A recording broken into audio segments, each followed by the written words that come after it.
नमस्कार दोस्तों, Pintu motivational YouTube channel में आपका दिल से स्वागत है। दोस्तों, आज की हमारी कहानी कहती है कि अपनी हद से ज्यादा आराम और आलस से इंसान को बर्बाद कर ही देता है। मेहनत, शांति और धैर्य से हर कोई चीज प्राप्त की जा सकती है। ऐसा गौतम बुद्ध ने कई सालों पहले अपने शिष्यों से क्यों कहा था? इसके पीछे का रहस्य क्या है? आज इसी रहस्य को हम उनकी कहानियों के माध्यम से समझेंगे। तो बिना देर किए चलिए उन कहानियों की शुरुआत करते हैं। पहली कहानी। एक बार की बात है, एक शक्तिशाली राजा घने वन में शिकार कर रहा था। अचानक आकाश में बादल छा गए और मूसलाधार वर्षा होने लगी। सूर्य अस्त हो गया और धीरे धीरे अंधेरा छाने लगा। अंधेरे में राजा अपने महल का रास्ता भूल गया और सिपाहियों से अलग हो गया। भूख, प्यास और थकावट से व्याकुल राजा जंगल के किनारे एक टीले पर बैठ गया। थोड़ी देर बाद उसने वहां 3 बालकों को देखा। तीनों बालक अच्छे मित्र थे। वे गांव की ओर जा रहे थे। राजा ने कहा, सुनो बच्चों, जरा यहाँ आओ। राजा ने उन्हें अपने पास बुलाया। बालक जब वहां पहुंचे तो राजा ने उनसे पूछा, क्या कहीं से थोड़ा भोजन और जल मिलेगा? मैं बहुत प्यासा हूं और मुझे भूख भी बहुत लगी है। बालकों ने उत्तर दिया, अवश्य, हम घर जाकर अभी कुछ ले आते हैं। वे एक गांव की ओर भागे और तुरंत राजा के लिए जल और भोजन ले आए। राजा बच्चों के उत्साह और प्रेम को देखकर बहुत प्रसन्न हुआ। राजा बोला, प्यारे बच्चों, तुम लोग जीवन में क्या करना चाहते हो? मैं तुम सबकी सहायता करना चाहता हूँ। कुछ देर सोचने के बाद एक बालक बोला, मुझे धन चाहिए। मैंने कभी 2 समय की रोटी नहीं खाई है, कभी सुंदर वस्त्र नहीं पहने हैं, इसलिए मुझे केवल धन चाहिए। राजा मुस्कुराकर बोले, ठीक है, मैं तुम्हें इतना धन दूंगा कि जीवन भर सुखी रहोगे। ये शब्द सुनते ही बालकों की खुशी का ठिकाना ना रहा। दूसरे बालक ने बड़े उत्साह से पूछा, क्या आप मुझे एक बड़ा सा बंगला और घोड़ा गाड़ी देंगे? राजा ने कहा, अगर तुम्हें यही चाहिए तो तुम्हारी इच्छा भी पूरी हो जाएगी। तीसरे बालक ने कहा, मुझे ना धन चाहिए ना ही बंगला गाड़ी। मुझे तो आप ऐसा आशीर्वाद दीजिए जिससे मैं पढ़ लिख कर विद्वान बन सकूं और शिक्षा समाप्त होने पर मैं अपने देश की सेवा कर सकूं। तीसरे बालक की इच्छा सुनकर राजा बहुत ही प्रश्नों उसके लिए उत्तम शिक्षा का प्रबंध करवाए। वह परिश्रमी बालक था, इसलिए दिन रात एक करके उसने पढ़ाई की और बहुत बड़ा विद्वान बन गया। और समय आने पर राजा ने उसे अपने राज्य में मंत्री पद पर नियुक्त कर लिया। एक दिन अचानक राजा को वर्षों पहले की उस घटना की याद आई। उन्होंने मंत्री से कहा, वर्षों पहले तुम्हारे साथ जो 2 और बालक थे, अब उनका क्या हालचाल है? मैं चाहता हूं कि एक बार फिर मैं एक साथ तुम तीनों से मिलूं, अतः तुम कल अपने उन दोनों मित्रों को भोजन पर आमंत्रित कर लो। मंत्री ने उन दोनों को संदेश भिजवा दिया और अगले दिन सभी एक साथ राजा के सामने उपस्थित हो गए। आज तुम तीनों को एक बार फिर साथ देखकर मैं बहुत प्रसन्न हूँ। इसके बारे में तो मैं जानता हूँ, पर तुम दोनों अपने बारे में बताओ। राजा ने मंत्री के कंधे पर हाथ रखते हुए जिस बालक ने धन मांगा था बहुत दुखी होते हैं बोला, राजा साहब, मैंने उस दिन आपसे मांगकर बड़ी गलती की। इतना सारा धन पाकर मैं आलसी बन गया और बहुत सारा धन बेकार की चीजों में खर्च कर दिया।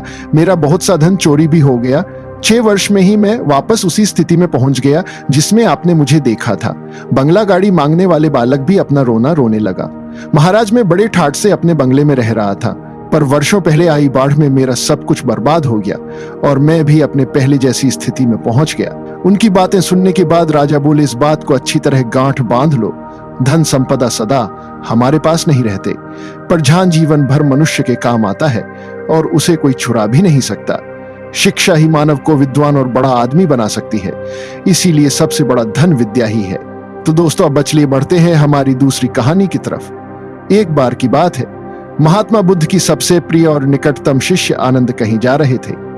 रास्ते में उसने देखा कि एक अधेड़ उम्र का आदमी चट्टान पर बैठा रो रहा है।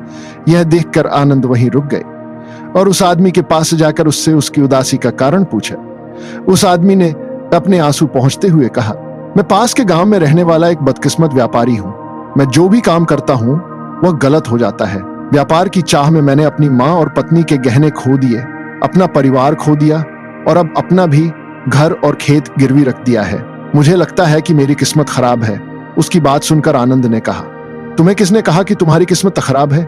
मुझे भी तो बताओ कि तुम्हारी किस्मत में क्या खराबी है। शख्स ने बताया कि पहले वो खेती करता था, लेकिन हर साल इसमें घाटा हो जाता था। कभी सूखा पड़ा तो कभी अतिवृष्टि से फसल खराब हो गई, कभी आवारा जानवर फसल को नुकसान पहुंचाते हैं, तो कभी कीड़े मकोड़े और बीमारियां फसल को बर्बाद कर देती हैं। खेती से मेरे परिवार का गुजारा ठीक से नहीं हो पाता था, जिसके कारण मैंने खेती छोड़ दी। और बिजनेस करने का फैसला किया। मैंने अपनी पत्नी के गहने बेचकर अपना व्यवसाय शुरू किया, लेकिन मेरा व्यवसाय नहीं चला। शुरुआत में मेरे परिवार के सदस्यों ने मेरी आर्थिक मदद की और मेरा समर्थन किया, लेकिन जैसे ही मुझे घाटा होने लगा, मेरे परिवार के सदस्यों ने भी मुझे छोड़ दिया और उन्होंने मुंह मोड़ लिया मुझसे। अब वे मुझे देखकर नजरें फेर लेते हैं और अपने परिवार की गरीबी और दुर्दशा के लिए मुझे जिम्मेदार। अब मुझे लगने लगा कि मेरा जीवन निरर्थक है। अक्सर मेरे मन में विचार आते हैं कि मुझे अपना जीवन समाप्त कर लेना चाहिए, और आज मैंने ऐसा कर लिया। यहाँ आत्महत्या करने आए थे, लेकिन मेरी हिम्मत नहीं हो रही थी, इसलिए मैं इस पत्थर पर बैठकर रो रहा था।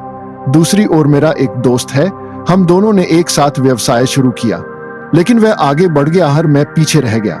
मेरी असफलता के कारण वह मुझे हर समय अपमानित कर की कोशिश करता रहता है, और वह अक्सर मेरे पास आता है। वह अपनी सफलता के बारे में बड़ी बड़ी बातें करता है। वह मेरे परिवार को बताता है कि उसने कितनी मेहनत करके इतना बड़ा व्यवसाय खड़ा किया है, और वह अक्सर मुझे, मेरी पत्नी और मेरे माता पिता को अपने फलते फूलते व्यवसाय की कहानियां सुनता है, जिससे मेरा परिवार प्रशंसा करता है। लेकिन वे मेरे बारे में बुरा बोलते हैं, वे मुझे निकम्मा और कमजोर दिमाग वाला कहते हैं। मेरी पत्नी और माँ मुझे हर बात पर ताना मारते हैं, जिससे मुझे बहुत दुख होता है, और कभी कभी मुझे अपनी असफलता पर गुस्सा आता है, लेकिन मैं समझ नहीं पाता क्या करें। यह सुनकर भिक्षु आनंद ने पूछा, आपको किस बात से दुख होता है, आपकी अपनी असफलता या आपके मित्र की सफलता? सवाल सुनकर उस आदमी ने एक पल सोचा और फिर कहा, सच बताऊं तो मुझे अपनी असफलता पर उतना दुख नहीं होता जितना अपने दोस्त की सफलता पर होता है। भिक्षु आनंद ने अगला प्रश्न पूछा, यदि आपका मित्र व्यवसाय में असफल हो जाता और आप सफल हो जाते तो क्या आप खुश होते? व्यक्ति ने कहा, हाँ मुझे बहुत खुशी होगी। आनंद ने कहा, मतलब आपकी खुशी आपके दोस्त पर निर्भर करती है? अगर वह चाहे तो आपको खुश कर सकता है, और अगर वह चाहे तो आपको दुखी भी कर सकता है। आप खुद से ना तो खुश हो सकते हैं और ना ही दुखी। भिक्षु आनंद की बातें सुनकर वह व्यक्ति कुछ देर सोच में पड़ गया और फिर बोला, आपकी बातें सुनकर मुझे कुछ आशा जगी है। तब भिक्षु आनंद ने कहा, जब हम किसी चीज की आशा करते हैं तो हम उस पर निर्भर हो जाते हैं, फिर हमारा सुख दुख भी उस पर निर्भर होने लगता है। इसलिए सबसे अच्छा है कि आप खुद से ही उम्मीद करना शुरू कर दें। जब आप ऐसा करते हैं और साथ ही मेहनत और ईमानदारी से काम करते हैं तो आपको सफलता जरूर मिलेगी। आप सोचते हैं कि आपका दोस्त आपको नीचा दिखाने के लिए आता है, वो आपको दुखी करने के लिए आता है, लेकिन अगर आप ईमानदारी से सोचे तो वो जो बातें कहता है वो सच होती है। आपको उनके संघर्षों और अनुभवों के बारे में बताता है। आप उन चीजों से बहुत कुछ सीख सकते हैं। आपको उनका आभारी होना चाहिए कि आपको घर बैठे इतने सारे अनुभव मिल रहे हैं। उन अनुभवों का लाभ उठाएं, नई शुरुआत करें, ईमानदारी से काम करते रहे, कभी नहीं हार मानो। एक दिन तुम्हें सफलता अवश्य मिलेगी। आज तुम इसे दुर्भाग्य या बुरा समय कह रहे हो, एक दिन बदलेगा और इसके साथ ही तुम्हारी सोच और विचार भी बदल जाएंगे। और देखिए, जब आपका अच्छा समय शुरू होगा तो आपके दोस्त भी आपको उसकी सफलता की कहानी नहीं बताएंगे, फिर उससे आपको अपनी असफलताओं और परेशानियों के बारे में बताने दें, ताकि आप उसकी बात सुनकर भ्रमित हो जाएं। आपका आत्मविश्वास हिल जाता है और आप गलत निर्णय ले सकते हैं, लेकिन उस समय भी आपको अपनी बुद्धि का इस्तेमाल करना होगा और खुद पर भरोसा रखना होगा। जिस तरह आज आपका दोस्त आपको दुखी करने के लिए आएगा, उसी तरह वो उस समय भी आपको बनाने के लिए आएगा, क्योंकि जैसे तुम्हें उसे दुखी देखकर आनंद आता है, वैसे ही उसे भी तुम्हें दुखी देखकर आनंद आता है। उस व्यक्ति ने कहा, आप सही कह रहे हैं, लेकिन मुझे सबसे बड़ा दुखी ये है कि इसमें मेरे परिवार के लोग भी शामिल हैं। दरअसल मैं अपने परिवार के लिए अच्छा करना चाहता था और उन्हें खुश रखना चाहता था, लेकिन वह मेरी बात भी नहीं समझ रहा है। शब्द और भावनाएं वे मुझे गलत कहते हैं और कुछ समय के लिए वह मेरे साथ भी नहीं है। भिक्षु आनंद ने उस व्यक्ति को समझाया है कि वे हमेशा चाहते हैं कि हम जो भी करें लोग उसकी प्रशंसा करें, लेकिन आमतौर पर ऐसा नहीं होता। लोग करते हैं, हमारे प्रयास की सराहना नहीं करते, जिसके कारण हम दुखी हो जाते हैं। हमें लगने लगता है कि हमारे दोस्त, रिश्तेदार और परिवार के सभी सदस्य स्वार्थी हैं, लेकिन अगर आप किसी को अपना परिवार मानते हैं और उनके लिए कुछ करना चाहते हैं तो आप ऐसा क्यों सोचते हैं? आप दूसरों के लिए कुछ कर रहे हैं, वास्तव में आप अपनी खुशी के लिए कुछ कर रहे हैं, क्योंकि उन्हें कुछ करते हुए देखना ही आपको कुछ बनाता है। आप कुछ अगर ऐसा करते समय आप सोचते हैं कि आप दूसरों के लिए कुछ कर रहे हैं तो आप दुखी रहेंगे, लेकिन अगर आप सोचते हैं कि आप यह अपने लिए कर रहे हैं तो आप खुश होंगे, क्योंकि जब हम ऐसा करते हैं या करना चाहते हैं अपने लिए कुछ है तो हमें इसके लिए सांत्वना की आवश्यकता नहीं है। भिक्षु आनंद की यह बातें सुनकर उस व्यक्ति के चेहरे के भाव बिल्कुल बदल गए। उसने कहा, आप ठीक कह रहे हो साधु, लेकिन मैं समझता था कि अब तक मेरी किस्मत खराब थी क्योंकि वह दूसरों के हाथ में थी। लेकिन अब से मैं अपनी किस्मत अपने हाथ में रखूंगा और फिर से प्रयास करूंगा और पूरी ताकत से काम करूंगा, समर्पण और ईमानदारी। और जब तक मुझे सफलता नहीं मिल जाती, मैं चैन से नहीं बैठूंगा। ये सुनकर भिक्षु आनंद मुस्कुराए और उन्हें एक छोटी सी डिब्बी देते हुए कहा, इस डिब्बी को हमेशा अपने पास रखना। इसमें एक मंत्र है जो तुम्हें बड़े से बड़े दुख से भी बाहर निकाल देगा। लेकिन इस डिब्बी को तभी खोलना जब तुम्हारे सारे रास्ते बंद हो जाए, बंद है, कोई आशा नहीं है और तुम्हें लगता है कि सब कुछ व्यर्थ है। ये दुनिया व्यर्थ है और यहाँ रहना भी व्यर्थ है। उस आदमी ने साधु आनंद को धन्यवाद दिया और बक्सा लेकर अपने घर लौट आया। उन्होंने नए उत्साह के साथ अपना व्यवसाय फिर से शुरू किया और इस बार उनका बिजनेस चल निकला। अपनी मेहनत और लगन के दम पर कुछ ही सालों में ये एक बड़े बिजनेसमैन बन गए।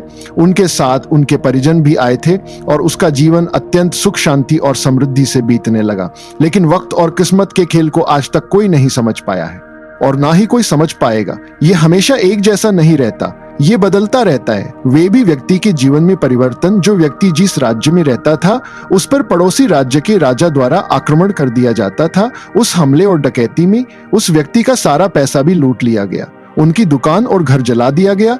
अपनी जान बचाने के लिए उन्हें अपने परिवार सहित वहां से भागना पड़ा। व्यक्ति कई दिनों तक अपने परिवार के साथ इधर उधर भटकता रहा। वह हर छोटी चीज के लिए मोहताज हो गए। उनका बच्चा बीमार हो गया और इलाज के अभाव में बीमारी से बुरी तरह पीड़ित होने लगा। यह देखकर उसका हृदय चीत्कार करने लगा। उनके पास अपने बेटे का इलाज कराने और अपने परिवार का भरण पोषण करने के लिए पैसे के नाम पर एक सिक्का भी नहीं था। वह अंदर से टूट गया था और निराशा एक बार फिर उस पर हावी हो गई। उसे लगने लगा कि उसका जीवन निरर्थक है, सारा संसार अर्थहीन था। लेकिन तभी अचानक उसे भिक्षुक आनंद द्वारा गई डिब्बी की याद आई। उसने बड़ी उत्सुकता से उसे खोला तो डिब्बे के अंदर एक पर्ची मिली। उस पर कुछ लिखा हुआ था। पर्ची पढ़ते ही उसकी आंखों के सामने छाया निराशा का अंधेरा गायब हो गया और वह अचानक मुस्कुरा दिया। पर्ची पर लिखा था कि यह वक्त भी गुजर जाएगा। दोस्तों, ये कहानी हमें सिखाती है कि समय के खेल को समझना संभव है। ये हमेशा बदलता रहता है, इसलिए हमें बुरी परिस्थितियों में निराश नहीं होना चाहिए। आत्मविश्वास बनाए रखना होगा क्योंकि समय बदलता है। यदि आज बुरा है तो कल निश्चित ही अच्छा होगा। तो दोस्तों, कैसी लगी आपको ये कहानी, आप हमें कमेंट बॉक्स में जरूर बताना और अच्छी लगी हो तो इस चैनल को सब्सक्राइब जरूर कर लेना। तो चलिए मिलते हैं ऐसी ही कोई नई कहानी। तब तक के लिए अपना ख्याल रखें। धन्यवाद और नमो बुद्धाय।